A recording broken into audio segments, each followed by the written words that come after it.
Welcome to WB Mason Postgame Extra exclusively on SNY.TV. On Friday night, the Mets fell to the Cubs 8-7. Johan Santana, a rough outing, 4 2/3, 13 hits. The Mets rallied for 3 in the ninth, but fell a run short.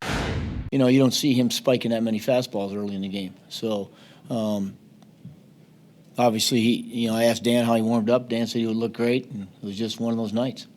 It was a tough one. These guys were very aggressive. They were swinging right away and putting the ball in play and coming out with big swings and big hits. Just trying to stay with it and keep the ball down. But, a couple mistakes, end up out of the ballpark. Yeah, it didn't start out well for Johan. Of course, the leadoff home run from Reed Johnson, who ended up with 4 hits. Anthony Rizzo had 4 hits, and probably the big hit against Santana, the 3-run home run, as he shows that, he's an up-and-coming star. And Santana just left too much of a deficit for the Mets.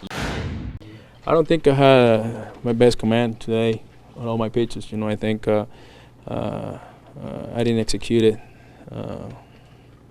as well as I've done it before, and then that cost some runs, and that's what happened. I think he just struggled a little bit with his command, and they actually did a nice job of taking advantage of it. A lot of times we'll get away with some stuff, and tonight just he was unfortunate that they pounced on it. Well, I think that they were putting some good swings on some mistakes. Probably a few more mistakes than he normally makes, and they didn't miss them. But, all in all, coming into the season, it was such a big question mark, and I think he answered that question, and he'll be ready for the second half.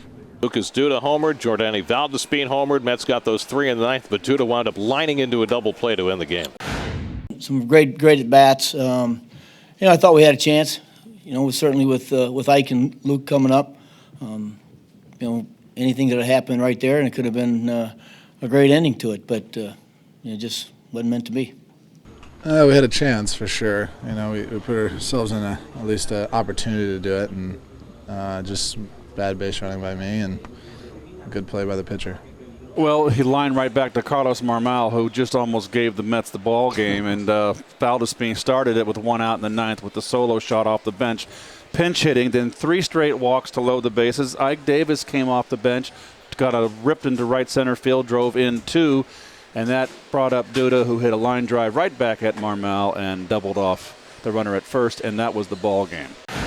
As a team, we battle. We never give up, and almost got that one back at the end. But that's a good sign. We're playing good baseball, and we're going to continue. As long as we keep putting ourselves in chances to win games and never give up, that's all we can ask for. So the Mets with another rally. This one falls a run shy. They'll try and get even with the Cubs on Saturday afternoon with Dylan G on the mound against Jeff Samardzija. 3:30 the coverage for Pepsi Max pregame live on SNY. That'll do it for WB Mason Postgame Extra. Be sure to join us after every game for exclusive coverage on SNY.TV.